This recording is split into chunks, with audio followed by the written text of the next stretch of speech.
So we are, going in various locations. In fact, we are opening offices in California, in Morgan Hill, in Silicon Valley. So the growth of the company is what I've actually done twice as a, small company. My previous company, Mondex, we grew from 3 people to 360 people, and we were in 17 countries. And today, Tareen is actually in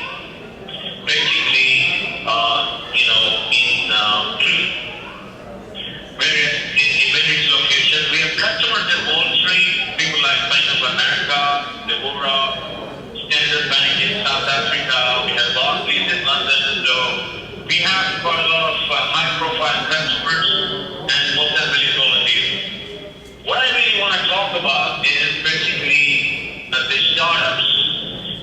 There are 2 aspects to startup. One is the science and one is the artistic element. When I say science, actually you need to look at it from a very technical perspective. What is the fundamental? You need to have a vision that you want to build a startup around. We need to have a differentiated service or product, right? We need to basically have a customer who can actually use your service or product. And of course, one of the key things, if you are in US, and that's very important for a high growth business, you need to be able to raise private equity, venture capital, investment from a lot of vendors. And there's a lot of fear and greed, so you have to basically deal with those situations. And the way you do it, you actually surround yourself with smart people. The worst thing you do is basically hire your friends in the company. So when we look at the second thing, it's basically the artistic element. And artistic element, we're going to go through these topics. The key thing really is that, you don't want to be smart guy on the room. You want to basically get other people to do a lot of talking, other people to do a lot of work. And then you want to basically drive the leadership. And then, one of the key things is that, when you come up with an idea, and you think it's the best idea, when you try to execute it, it often doesn't work. Why does it work? Because it may not be a real world problem. The key thing really is that we need to find a practical issue. And the way you can find a practical issue is basically by networking with like-minded people, customers, partners, as well as the university researchers, and you actually basically surround yourself with motivated people. The other thing is, of course, as an entrepreneur, one of the partners, one of the founders must be a best salesperson. Right? I was an engineer, and I never did sales, but it's charming, to be frank with you. I now actually do multi-million-dollar deals. So the reason behind that is that you have to be really in the game and go about it. The other thing about, the key thing that differentiates from an entrepreneur and the rest of the world is basically the entrepreneurs are totally believers. They actually turn things around. People will tell you, oh, this is tough, don't do it. People will tell you, no, you can't do it. You have to turn things around. And that's precisely what the entrepreneur is all about. Did you never get another busy month? That is what entrepreneurship is about. You have to be very tenacious, you have to be very zippy, and you have to be very believer in what you're doing. So how do you actually get into this area? Next slide, sir. And how do you actually ask yourself, are you an entrepreneur? And the way we actually basically do this is by asking very simple questions. Like, when I fail, do I actually take that failure very well? Right? And when failure happens, how do I actually behave? Do I actually basically, convince people to buy something? Do I actually sell, something? And if not, it doesn't have to be the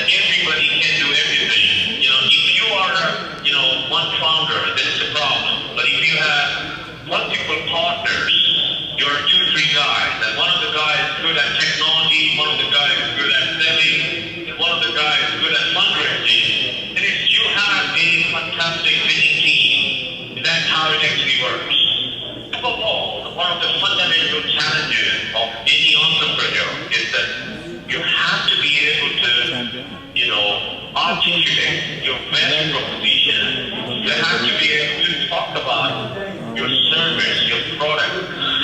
And there are people who will actually help you. I mean, in US, we have a lot of ecosystem on technology. In Silicon Valley, there's a Pakistani entrepreneur organization. There's a Thai, which is the Indian entrepreneur or Indus entrepreneur, they call it. So you can actually get to those networking events and learn about it. And one of the other things that basically really differentiates entrepreneurs from the rest of the professional people is that entrepreneurs are very much emotional people.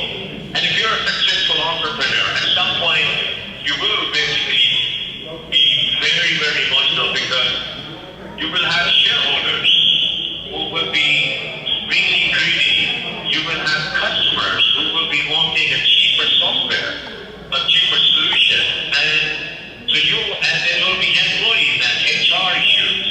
So you have a lot of emotional issues to tackle. Now, what does it take to be an entrepreneur, and what does it take to be creating a successful company? Right? Most people actually think if you have a great idea and you have a great product, then actually you have a success. Now, I can tell you, there's been some really crap products in the world, right? Absolutely crap products in the world. But there are people who have actually basically sold those crap products and they're successful business. At the end of the day, it's not only about product, it's about how you execute your idea, how you basically put together a fantastic team that really understands your vision, how you actually manufacture and engineer the product. So that basically goes beyond that best idea or what the best product can do. Okay?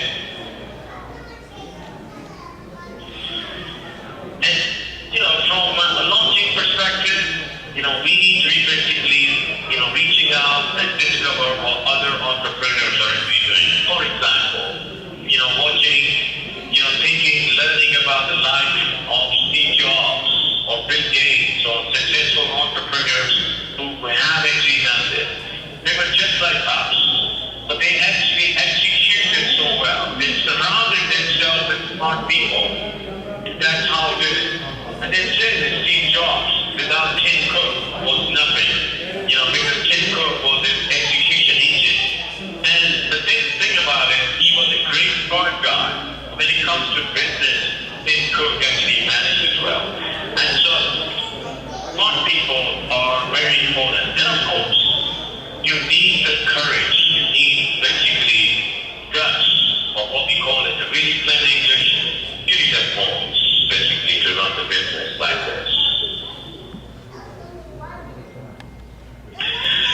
Beyond that, we have applications in agricultural machinery, in labs, in oil prospecting, any kind of high-fidelity sensing applications that can benefit from wireless technology and from smart sensing, which takes the smarts into the nodes rather than